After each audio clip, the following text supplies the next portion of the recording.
Bonjour à tous et bienvenue sur Mosaïque. Aujourd'hui, on s'intéresse à une nouvelle distinction pour Sarreguemines, le label Ville Active, Ville Sportive. On en parlera avec vous, Marc Zingrave. Bonjour. Bonjour Flora.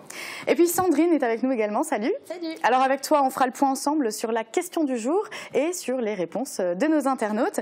Mais avant ça, on retrouve Marie-Laurence en duplex du verger de Ambar. Bonjour Marie. Alors dis-nous, est-ce que le verger souffre du froid ?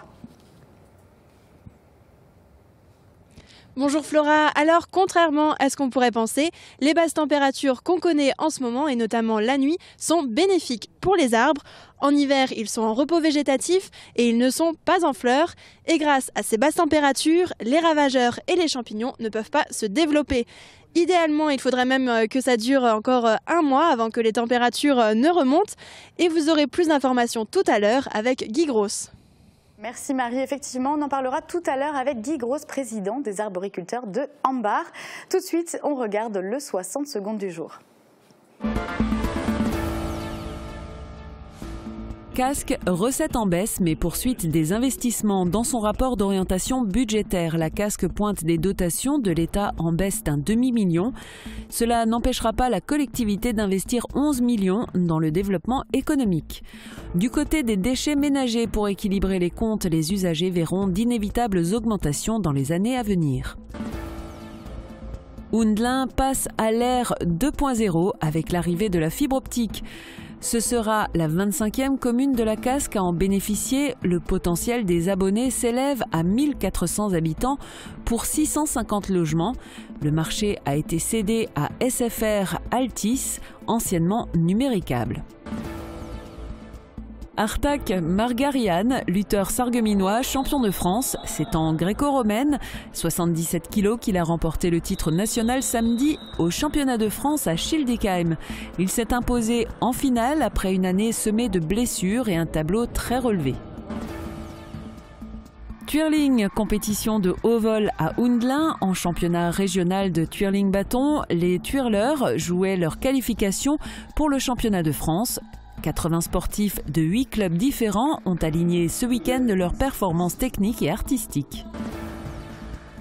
Un trèfle, une action et bientôt une course de 10 km. Le 20 mai aura lieu la Tréflingeoise de Sèbe, une course de 10 km au départ du club de canoë-kayak Val-de-Sarre, un parcours qu'empruntait le papa de Nadia Sigilo, atteint d'un cancer de la prostate depuis plusieurs années.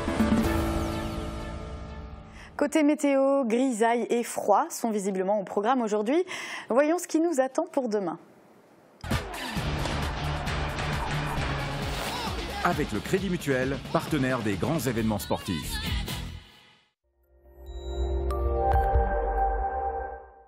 On repart cette semaine sur une belle lancée. Les nuages bas bien présents le matin se dissipent à compter de la mi-journée. Les éclaircies s'élargissent l'après-midi grâce à la progression d'un air plus sec. Les températures partent de -1 à -4 degrés au lever du jour pour plafonner entre 3 et 6 degrés l'après-midi. Demain, nous sommes le mardi 20 février, nous fêtons les aimés. Le soleil nous accompagnera de 7h30 à 18h.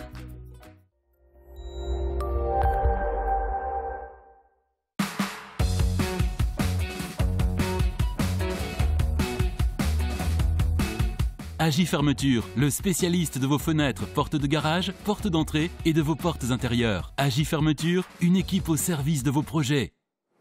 Cet été, Houndelin passera à l'ère 2.0 grâce à l'installation de la fibre optique. C'est la 25e et dernière commune de la Casque à en bénéficier. Le marché est détenu par SFR Altis, mais les 1400 habitants seront libres d'y souscrire ou pas. Plus d'explications dans ce reportage de Marie Duf. La fibre a la taille d'un cheveu. Impossible à croire, mais c'est grâce à elle que les Houndelingeois pourront bénéficier à partir du 30 juin de l'offre Triple Play. Téléphone, télévision et Internet en très haut débit, jusqu'à 100 mégabits par seconde. C'est quelque chose qui est véritablement demandé. Actuellement, les familles ont besoin de plus en plus de débit, ont beaucoup d'équipements connectés, des tablettes, des ordinateurs, des téléphones, etc. Donc on a besoin de débit, ce que ne propose pas forcément la DSL. Et de plus, c'est aussi dans un souci de simplification et de se mettre à niveau avec l'ensemble de l'agglomération Sarreguemines Confluence qui, elle, bénéficie déjà de ces services-là. à savoir des tarifs identiques hors promotion et le maintien des 27 chaînes TNT et de 12 chaînes allemandes. Le groupe Altice SFR pense aux 300 adhérents de la régie de télédistribution TV Groberg, mais aussi aux personnes âgées. L'objectif, c'est qu'ils puissent bénéficier des nouvelles offres avec une offre 4G. Donc, une partie de ces usagers vont se rendre à la boutique. Bien entendu, il n'y a aucune obligation. Ils ne sont pas obligés du tout de souscrire s'ils ne désirent pas souscrire. Et pour une autre partie, on aura du démarchage, je dirais, individuel directement chez l'administré sur la commune. Ce sera une deuxième étape. Et on verra aussi pour voir s'il y a possibilité avec Monsieur le maire d'organiser peut-être une permanence pour pouvoir informer les personnes les plus âgées pour ne soient pas perturbés par rapport à ces nouveaux changements et pour leur expliquer aussi tout ce que ça va leur apporter. Pas de turbulence à prévoir, ni écran noir, ni travaux chez les particuliers. L'offre Triple Play se substituera progressivement à l'offre existante. Et la construction du réseau se fera en parallèle de ce qui existe déjà. Avantage de la technique FFTB. L'abréviation donc signifie Fiber to the Building, donc fibre jusqu'au bâtiment. En l'occurrence, sur la commune d'Oundelin, le bâtiment va être assimilé à une rue, à plusieurs pavillons dans une rue. Donc environ 40 pavillons, puisqu'on a 16 récepteurs optiques sur la commune, pour desservir environ 600 logements, donc un récepteur pour 40 prises. L'avantage du FTTB, c'est qu'on amène la fibre jusqu'à un certain niveau, assez poussé dans la commune. Et derrière, on conserve la terminaison coaxiale du réseau existante. Cela permet de ne pas avoir à intervenir de façon intempestive chez les gens ou sur des bâtiments qui supportent les infrastructures. Les bascules sur le nouveau signal et la tête de réseau de Sarreguemines se feront courant juin et en quelques jours seulement. Important pour les usagers, ces travaux seront réalisés hors pause méridienne et avant 17 h pour ne pas impacter les habitudes des téléspectateurs. Il était question dans ce reportage de la régie de télédistribution TV Groberg. Notez que la télévision locale du même nom cessera d'émettre le 31 mars. Retour au verger de Hambar avec Guy Gross. Vous êtes moniteur et président des arboriculteurs de Hambar. Alors en pleine saison hivernale, quel constat vous faites actuellement du verger ? Écoutez voir, c'est tout simple. Cette période hivernale, pour nous, n'est que propice. Pour la raison la plus simple, c'est qu'effectivement, tous nos ravageurs, tous nos champignons restent au repos végétatif et qu'effectivement, rien ne puisse se développer. Il est vrai qu'il serait même bénéfique que cette période elle, dure encore plusieurs semaines pour éviter que la sève ne monte dans les arbres et qu'effectivement, on ait une période comme on a eu l'année dernière où effectivement, on a une floraison très très abondante, mais avec une 3 ou 4 semaines d'avance, où effectivement après nous sommes rentrés dans cette période où on a eu cette fameuse gelée noire du 19, dans la nuit du 19 au 20 avril. Et alors pour éviter... Je dirais que voilà, pourvu que ça dure... Pour éviter une nouvelle gelée noire, est-ce qu'il existe des solutions ? Non, malheureusement, il n'y a pas de solution. Nous ne pouvons pas maîtriser la nature de cette manière-là pour dire que les gelées noires, voilà, on ne peut rien y faire. La seule des choses, c'est que l'arboriculteur lui-même, quand ça arrive, voilà, il n'y a pas beaucoup de solutions. C'est que les professionnels, ils mettent du feu ou ils aspergent avec de l'eau, ce qui n'est pas dans nos moyens, nous, en petits amateurs. Bon, bien sûr, si on veut faire la sauvegarde de quelques petits fruits pour avoir sa propre récolte, personne ou toute personne peut effectivement mettre un feu pendant toute la nuit pour réchauffer cette température en dessous et dans l'arbre. Et alors pour le moment, comment s'annonce la récolte cette année ? Alors la récolte de cette année, pour l'instant, nous ne pourrons rien affirmer pour la simple raison, parce que comme nous sommes toujours liés à Dame Nature, il est vrai que de ce côté-là, s'il n'y a pas de gelée noire, les gelées noires, c'est celles qui sont les plus mortelles, c'est celles qui détruisent tout, on crame toutes les fleurs et à certains moments on brûle aussi les bourgeons quand on arrive dans cette période de floraison. On ne sait pas trop. Pour l'instant, ça se présente bien, j'irai bien. On verra. Il faut que ça reste comme ça. Que la météo ne change pas trop, qu'on maintienne un petit peu ces températures-là et qu'effectivement, il n'y ait pas de gelée noire à ces périodes de floraison. Voilà, donc il faudra encore un peu patienter. Merci en tout cas pour votre... La récolte, après, Merci pour votre témoignage. Oui. On va suivre un petit peu l'évolution de cette année. Le lundi, Mosaïque revient sur les manifestations du week-end. Du jeu, de la pétanque et de la musique étaient au programme. Pour les parents, c'est la période des inscriptions dans les écoles.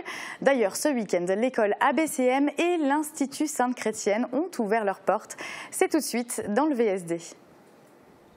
De plus en plus de familles sont bilingues et de plus en plus de familles sont intéressées par les écoles bilingues. C'est ce que remarque la directrice de l'ABCM Zweisprechigkeit de Beau-Soleil. Cette école, comme l'ABCM de la Blise, a ouvert ses portes samedi. Des familles ont été guidées par les parents d'élèves dans l'établissement. Actuellement, il y a 153 élèves en classe maternelle et élémentaire. Les parents ont pu remplir des préinscriptions. Ils seront recontactés en fonction des places disponibles pour la rentrée 2018. Dès la première année de maternelle, les enseignements sont faits en français et en allemand, à parité égale avec 2 enseignants. En maternelle, les classes sont à triple niveau, ce qui permet une bonne intégration des enfants et favorise l'apprentissage des 2 langues. Les préinscriptions sont encore possibles, il suffit de contacter l'école. L'un des meilleurs taux de réussite chaque année pour le brevet et le bac, un suivi de la maternelle jusqu'au lycée, une proximité avec les élèves. Voilà quelques-uns des ingrédients qui expliquent la hausse du nombre d'élèves à l'institution Sainte-Chrétienne depuis quelques années. Vendredi et samedi, les actuels et futurs élèves ont été accueillis avec leurs parents lors de portes ouvertes. Et ce sont les élèves eux-mêmes qui se sont transformés en guides. Un établissement qui se place chaque année dans le haut du classement des meilleures écoles. Actuellement, 890 élèves y sont scolarisés. Mais au vu de l'engouement suscité, il faudra un jour songer à pousser les murs. Ils étaient nombreux à pousser la porte de la médiathèque de Sarreguemines, non pas pour lire, mais pour jouer. La 19e soirée jeux de société a été organisée samedi soir. Un événement qui attire toujours autant. Les joueurs se sont installés entre les rayons de la médiathèque. Les jeux de société sont devenus des poids lourds du divertissement. Chaque année, ce sont des centaines de nouveaux jeux qui sont commercialisés. Les pêcheurs sont également nombreux. C'est pour cela que les vétérans du football club de Villerwald ont décidé d'organiser une première brocante pêche. Il y a des amateurs de pêche parmi eux et ils ont voulu organiser un événement pour les passionnés. Pari réussi, en milieu de matinée dimanche, plus de 200 entrées étaient déjà comptabilisées. Dans la salle polyvalente, une vingtaine d'exposants étaient présents pour proposer du matériel neuf ou d'occasion et partager leurs conseils. L'année prochaine, les vétérans organiseront à nouveau cette brocante spéciale pêche. Ils espèrent qu'elle sera agrandie avec plus d'exposants et des bassins pour des poissons. 342 coureurs ont affronté le froid pour venir à bout du 12e semi-marathon de Sarrebruck. Au départ de l'Europa Galerie, ils ont parcouru 21,1 km dans la ville, longé la Sarre jusqu'en France pour repasser la frontière jusqu'à la Kongresshalle. Le premier à franchir la ligne d'arrivée est le marathonien de Rellingen, Tobias Blum, après 1 heure et 7 minutes. Parmi les coureurs, nous avons aussi croisé 3 Mosellans, Aïcha, Rémi et Cédric, très satisfaits de leur performance. Cédric, il a fait une 21, il a pulvérisé son record. Moi je fais une 28. Et ça fait longtemps qu'il n'a pas couru, il est très content. Et moi j'ai une 38, je sais pas, une 38 vers là, j'ai pas vu. Moins endurant mais tout aussi technique, la boule albenoise a organisé un concours hivernal à Sarralbe. Le dernier de la saison après 4 compétitions. Samedi, 44 équipes en triplette ont participé à ce concours de pétanque amical. Et peu importe la météo, les boulistes peuvent profiter d'un boulodrome couvert et surtout chauffé. 8 panneaux rayonnants sont installés, une mise en place entièrement financée par la commune. La facture du chauffage reste-t-elle à la charge du club? Un local confortable qui plaît aux joueurs de la boule albenoise, mais aussi à ceux venus de près ou de loin ce week-end. Théâtre de très haut vol ce week-end à Sarreguemines. Francis Huster a fait étape dans la cité faïencière pour raconter, aux côtés de Claire-Marie Leguet, la vie de Vladimir Horowitz, le pianiste du siècle. Musique, théâtre et cinéma étaient réunis sur scène. Derrière le comédien et la pianiste, 2 écrans pour retracer en images la vie d'Horowitz, mais aussi la révolution russe et les 2 guerres mondiales.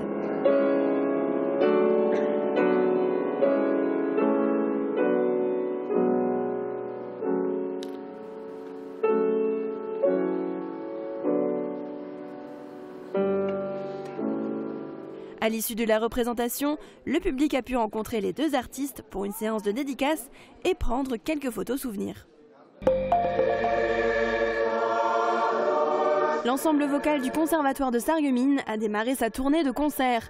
Dimanche, à l'église protestante de Sarreguemines, ils ont interprété le Requiem de Cherubini. Accompagnés par l'ensemble instrumental, ils ont également repris des morceaux de Schubert, Beethoven et Félix Mendelssohn Bartholdy.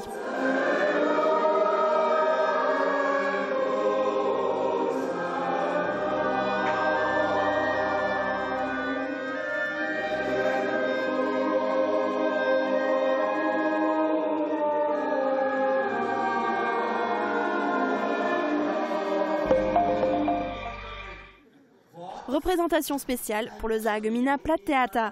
La communauté d'agglomération de Sarreguemines a invité les seniors à leur pièce de théâtre en platte où ça unkoste nichts passiert. Environ 500 habitants de la Casque, âgés de plus de 65 ans, ont pu profiter du spectacle W de Woestwiller.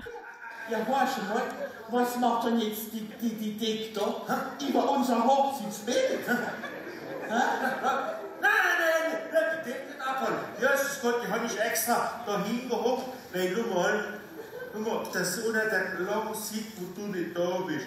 Da kann ich doch deinen Antrag da nicht gesehen, wo du mich da anlust. Das ist schon gar nicht gut von der Trennungsschmerz. Ambiance carnavalesque au gala de la FAEI. Samedi soir, les bénévoles, mais aussi les familles des bénéficiaires de la FAEI étaient réunis à la salle polyvalente de Wieswiller. Au total, plus de 430 personnes. Un dîner dansant pour notamment remercier l'implication de ceux qui ont participé à l'opération des brioches de l'amitié. Les bénéfices de ce gala seront entièrement reversés à la FAEI pour financer ces différentes actions et notamment la construction de 10 appartements pour personnes handicapées vieillissantes à Sarreguemines.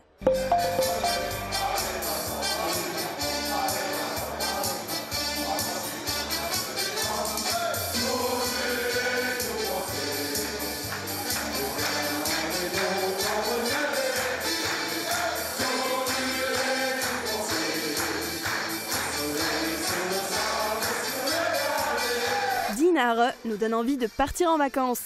La troupe carnavalesque a donné la première représentation de sa Kappensetzung samedi à Sarralbe. Leur originalité, c'est que l'intégralité de leur spectacle se déroule au camping.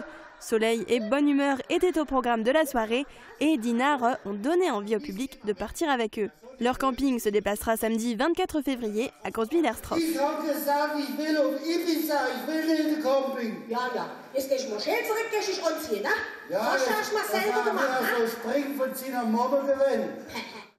Unanimité sans faille, le Conseil communautaire a validé à l'unanimité tous les points à l'ordre du jour. Des points administratifs aux subventions, en passant par quelques acquisitions. Parmi les thèmes abordés, on reviendra demain sur le champ photovoltaïque qui va être créé à Volperswiller et on fera le point mercredi sur la compétence GEMAPI. Retour en images sur une session chargée qui définit les grandes orientations à venir. Le point le plus complet, plus d'une heure à lui seul, c'était le rapport d'orientation budgétaire avec le budget principal et les budgets annexes. C'est la loi, mais elle fait grincer des dents. La DGF, dotation globale de fonctionnement, est remplacée par une norme d'encadrement de la dépense locale. L'évolution est fixée à 1,1% par an pendant 5 ans. À cela s'ajoute la minoration de la DCRTP, la dotation pour compenser la perte de la taxe professionnelle, soit 458 000 € en moins pour la Casque. Il s'agit clairement d'un non-respect de l'engagement de l'État, et je le dis tel que je le pense.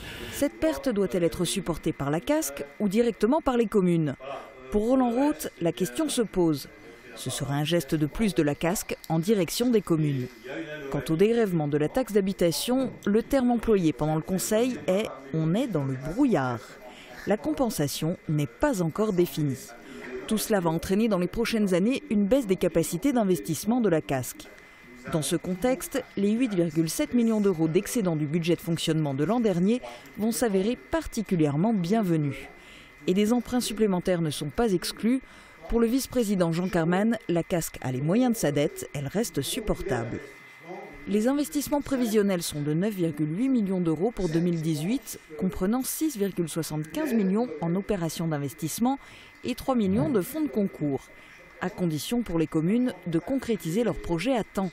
Pour bénéficier du fonds de concours, elles doivent fournir les factures de fin de chantier avant novembre 2019. Après le budget principal, place aux budgets annexes.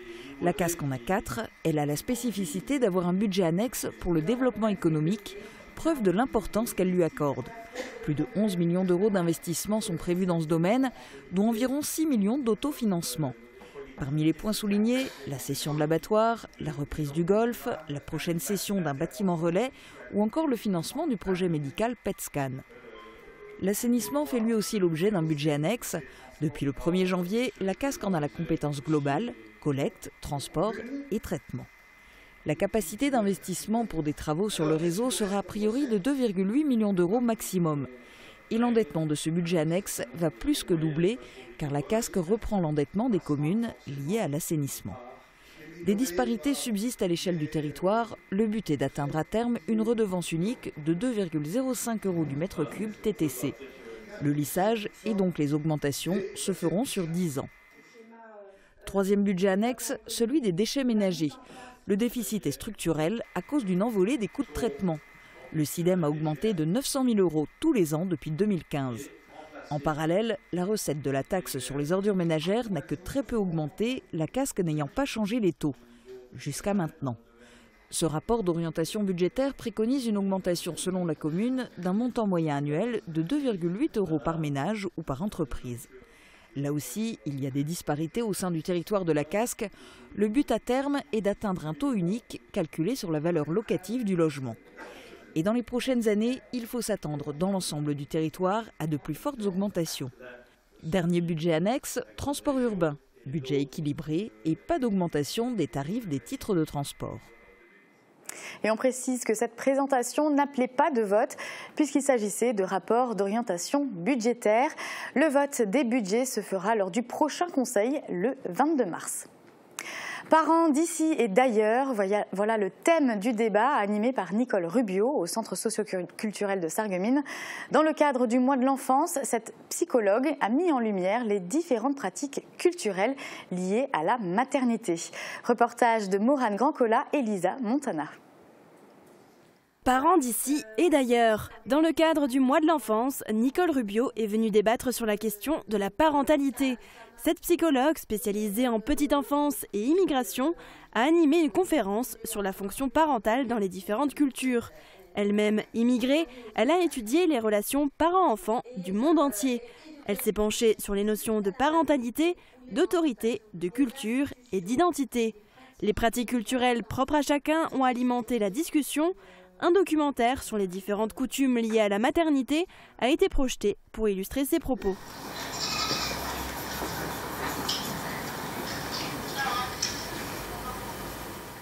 Le soulagement pour le SFC, enfin une victoire contre Épernay. Les faïenciers qui n'ont plus gagné depuis longtemps l'emportent 3-1 à l'extérieur. Une dynamique qu'il faudra garder pour la suite du championnat.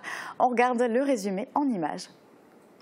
Résumé de cette première période avec l'interception, mésentente, Yannick Decoun, Lounis Sassi et un long ballon et l'attaquant Anthony Sparnassien qui va probablement se retrouver seul. Il pousse un peu trop loin son ballon. C'est sans compter le retour de Khalid Benichou.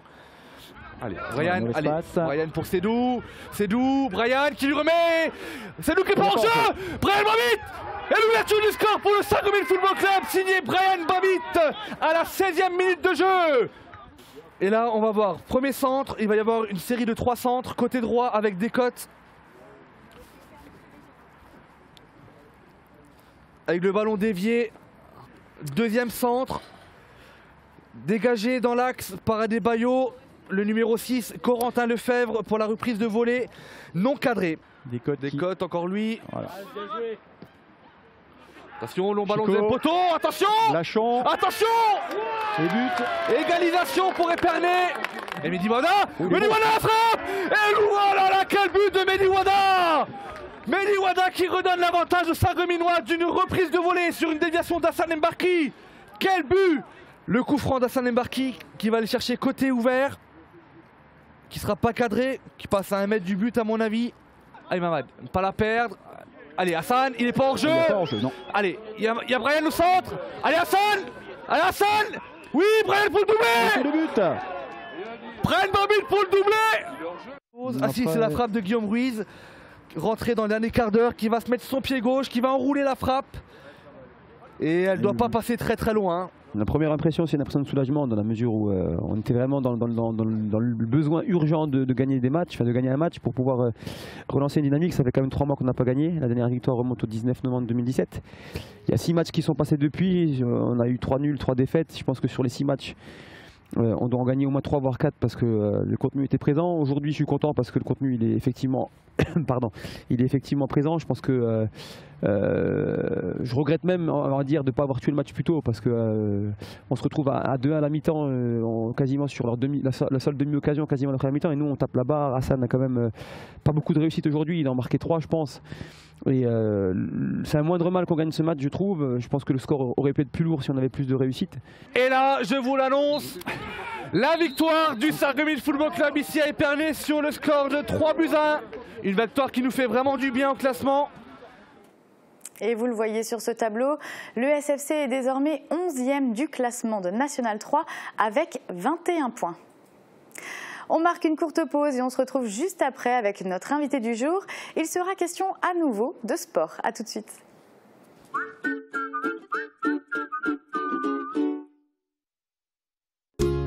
Faites le plein d'énergie. Avec votre magasin La Vie Claire, découvrez tous les produits bio pour une cure de remise en forme. Jus de bouleau, jus de légumes, compléments alimentaires. Bio Santé Crépy, La Vie Claire, au 5A rue des Ormes, à Sarreguemines. La Vie Claire. Martine, t'as le garde-boue qui frotte. Qu'est-ce que tu dis? T'as le garde-boue qui frotte. Écoute, yo, bah, j'entends rien avec ce garde-boue là qui frotte. Entendez la voix de la raison avec la passion de l'audition.